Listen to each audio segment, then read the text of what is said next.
he wants to just discontinue paying spousal support when I've been the housewife for over 33 years. In the matter of the marriage of Kathy Ann Pulse and John Albert Pulse, case number 2024 DM 349. The petitioner, Kathy, appears apparently representing herself at this point, her previous attorney having withdrawn from this case. Riley Broyles appears as counsel for John in this case, who apparently is appearing in the office of his attorney by Zoom. This matter comes before the court at this time for a pretrial conference. The court does have respondents' pretrial questionnaire. Appreciate that, counsel. Your client's position is clear to the court. Kathy, I don't have a pretrial questionnaire from you. I didn't know I needed to give one. All right. Have you had an opportunity to look at the respondent's pretrial questionnaire? Briefly. I do have issues, though. Okay. Have you communicated your issues to Ms. Broyles? We tried when I had an attorney before, but the numbers on like Morgan Stanley and everything else, it keeps changing. So I wanted you here as a witness to everything. I wanted to ask questions of like it's ridiculous. The difference. And what's ridiculous? He has listed like the Celica and the Cadillac as assets, and those were gifts. And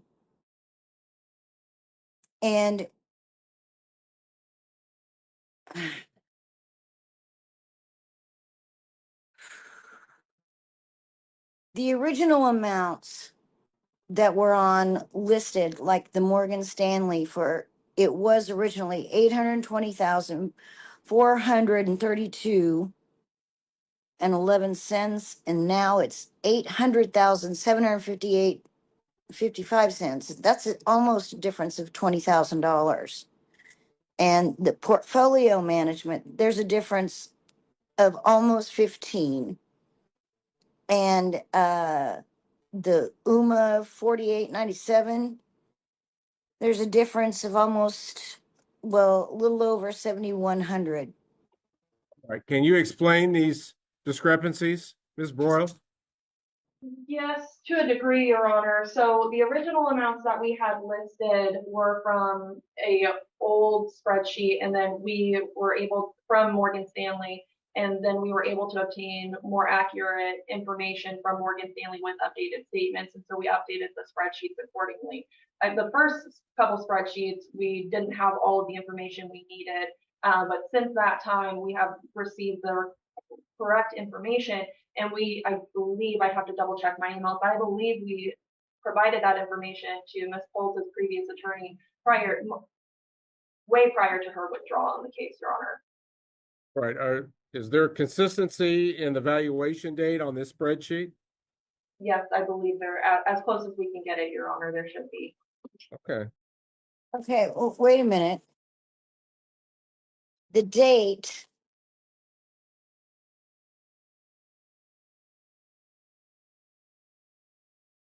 Let's see. On this spreadsheet, it was January 28th of 25. When was the last time you received information from Morgan Stanley? So the figures that we are using for the Morgan Stanley account are from December 2024 reports. Yeah, this is from January. These differences are from January. I'm not sure, Your Honor, I'm not sure what she's looking at, so it's hard for me to say what she's looking at versus what it was included in her pretrial questionnaire. And I mean, frankly, at trial, I'm happy to provide all of the supporting documentation that supports the figures that are on our spreadsheet. So I don't want to box myself into a corner by making statements. I don't have the statements The hearing opens with Kathy, representing herself after her attorney withdraws, immediately telling the judge that her husband's financial records keep changing and that she wants the court to witness the discrepancies firsthand. She points to thousands of dollars in unexplained differences across multiple Morgan Stanley accounts and questions why gifted vehicles are listed as marital assets. The husband's attorney responds that the earlier figures came from outdated spreadsheets and insists the newer statements are accurate. The exchange instantly establishes the central conflict of the divorce, raising questions about missing money, disputed assets, and whether the financial disclosures can be trusted, making it a strong opening that hooks viewers into the case. I wasn't prepared to fully discuss those today, so. All right.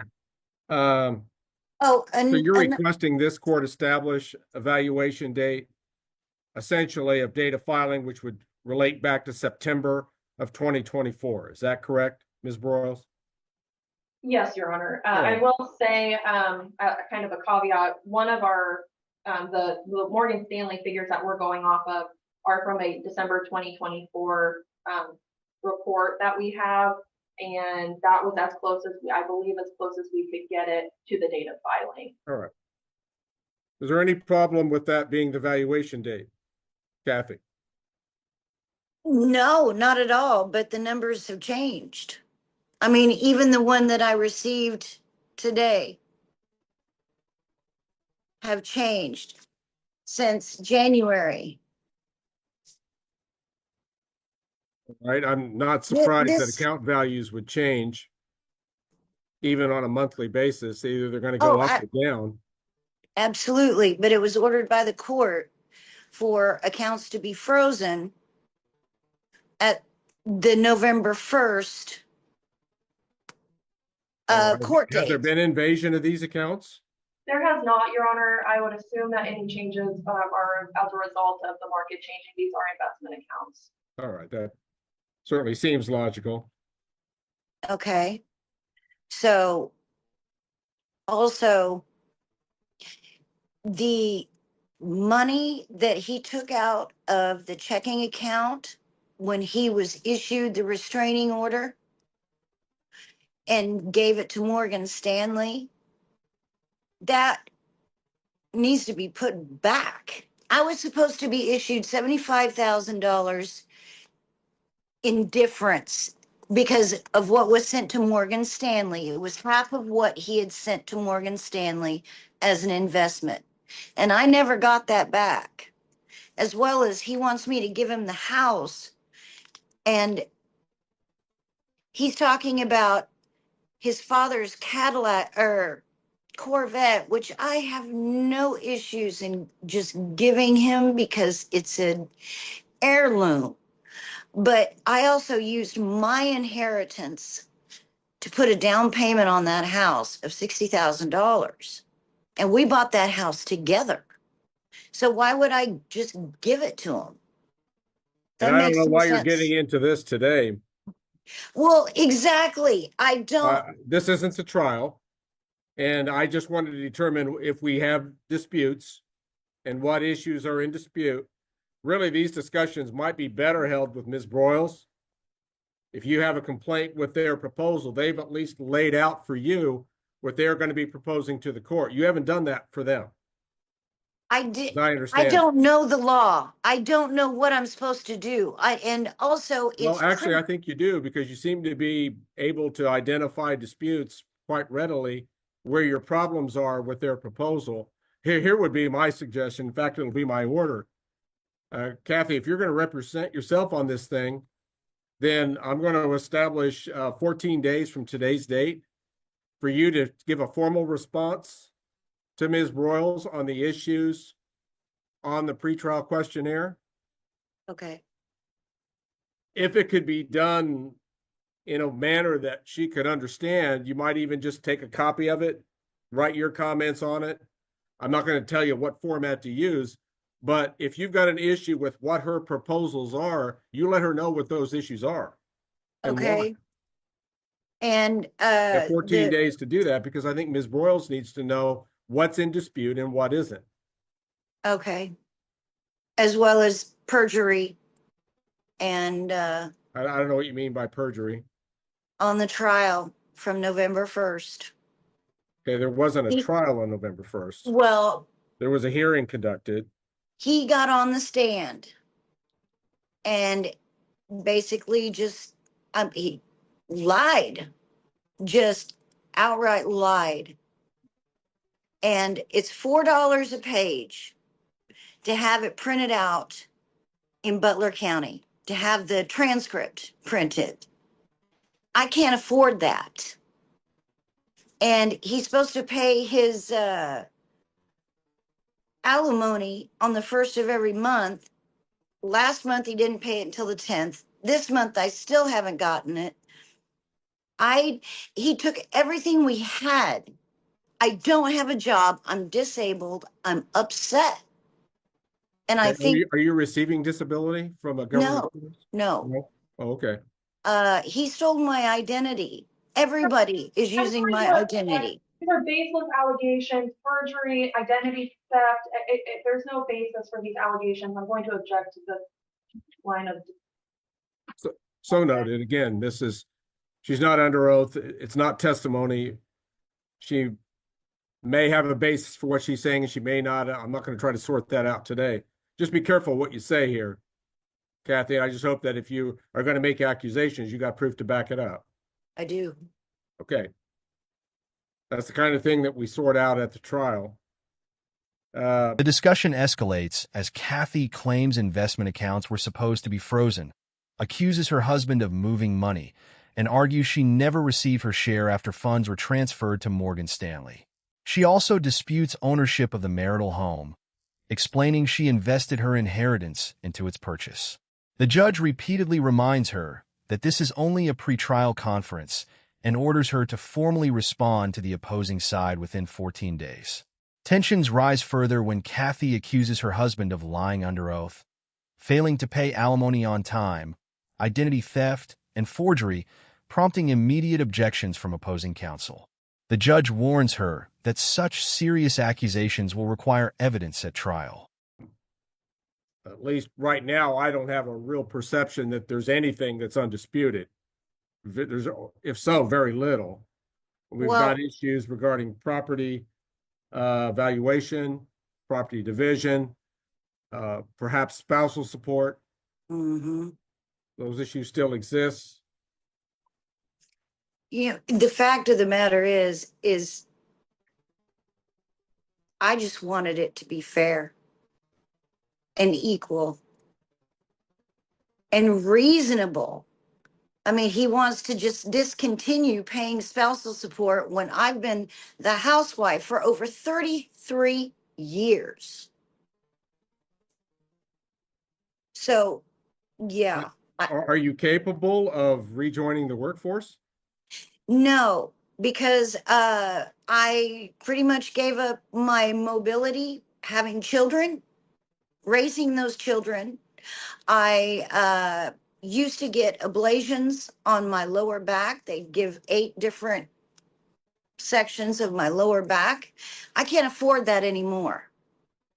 And I had to quit jobs because of the pain. I do not take pain medicine. I do not drink. So, yeah, there's not much I can do.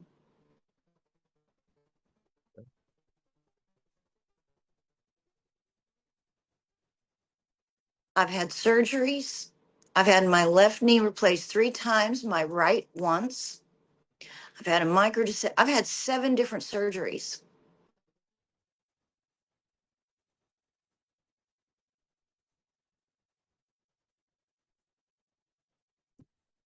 All right, Ms. Broyles, unfortunately, this court does not have May or June trial dates to offer.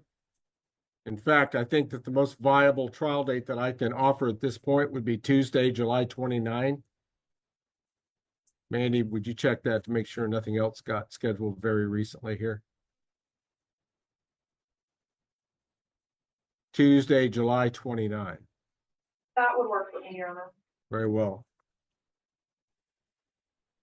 Court will establish Tuesday, July 29, 9 o'clock a.m. Courtroom B in person, Butler County Judicial Center in El Dorado, Kansas.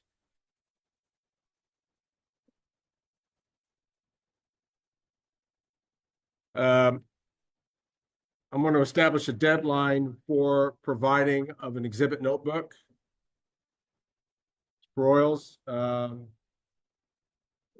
Kathy, you're going to have to provide to the opposing party your exhibit notebook by 5:00 p.m. on Friday, July the 25th. I would ask, I suppose since we're doing it in person, I don't necessarily need it in advance, but I want the opposing party to have their exhibits provided to the other party by the Friday before. Okay. That'll give you only one business day to scrutinize what's in it. But I think under the circumstances, that's appropriate. Friday, July 25th by 5:00, exchange of any documentary exhibit that you intend to introduce. I would prefer it to be in an organized notebook form. Okay. Oils, I know you're quite familiar how to do that. I trust Kathy will also do the same. I'll seek some advice. Okay. So what it comes down to, Kathy, you're going to need probably to make 3 of them. You're going to need one to provide to Ms. Broyles. You're going to need one for yourself. You're going to need one for the court. Okay. That is if there are any documents that you intend to introduce. Mm-hmm. And I kind of get the impression that you might. Mm-hmm. And it's your decision to represent yourself in this case? Am going to try and find counsel. I don't know if I can afford any. So, yeah, it'll probably be myself then. Your Honor, for the record, she's receiving $5,800 of spousal payments a month. I've also been jumping around from hotel to hotel because I did not want to stay here. And this court case has been drug out for so long that I finally found a place to stay. So as soon as I can save a little bit, then yes, I will most definitely find some counsel. The hearing shifts from financial disputes to Kathy's personal circumstances. She emotionally explains that after spending more than 33 years as a housewife, her husband now wants to end spousal support despite her inability to work. She describes multiple surgeries, chronic pain, knee replacements, and mobility issues that prevent her from returning to the workforce. After hearing both sides, the judge schedules the trial, establishes deadlines for exchanging exhibits, and instructs Kathy on how to prepare if she continues representing herself. Meanwhile, opposing counsel notes that Kathy is already receiving substantial monthly spousal support, adding another layer to the ongoing dispute. Okay, it's just that we do need to have an end to this case. I agree with you that Absolutely. it's been pending long enough. Exactly. And we've established a firm trial date in person on July 29th. Okay. And you've got a couple of months here to get your house in order and everything prepared. Right. We'll expect both parties to be ready to present evidence to try to work toward finalizing this case on July the 29th. Absolutely. Okay. And remember about that 14 days to get your position in writing to Ms. Broyles. Okay, which means my position, what do you mean On the issues that she's laid out in her pretrial questionnaire, her client's position on, I think, all Okay. the issues in the case. Okay, I got you. All right. If Okay. that isn't okay with you, No, that's fine. I then will. you need to make sure she knows exactly what parts of it you're disputing and what your position in return would be. Okay. Okay. Because it's only fair because you already know Oh, that yeah, they need to know your side. absolutely. Okay, very good. Trial date again, Tuesday, July the 29th, starting at 9:00 a.m., Courtroom B, Butler County Judicial Center. All right, Ms. Broyles, anything else that the court needs to address at this time? I do not believe so, Your Honor. Would you like me to file a pretrial conference order? Essentially, what would you include in this order since Just you the don't really deadline. have, excuse me? I apologize for interrupting, Your Go Honor. ahead. just the deadlines and the trial date. So that's Please do so, counsel. I think that would be helpful for purposes of stating it in the record. Okay. So thank you. I appreciate your efforts in that regard. All right, Um, Kathy, anything further we need to address at this time? The transcript from the trial on November 1st. Okay, that was a hearing, not a trial, but Well, you can order that from the court reporter, but you'd have to make okay, the appropriate deposit for their preparation. right. Okay. All right. Okay. All right. Very well then. If there's nothing further then, this matter will currently be in recess, and this meeting may be ended for all at this time. The hearing concludes with the judge emphasizing that the case has been pending long enough and firmly sets expectations for the upcoming trial. He reminds Kathy that she must clearly communicate every disputed issue in writing within the court's deadline so both sides are fully prepared. Kathy confirms she understands the instructions, but again asks about obtaining the transcript from an earlier hearing because she believes it contains important evidence. The judge explains the proper procedure for requesting the transcript before formally ending the pretrial conference, closing the session while leaving viewers anticipating the full trial and the resolution of the allegations.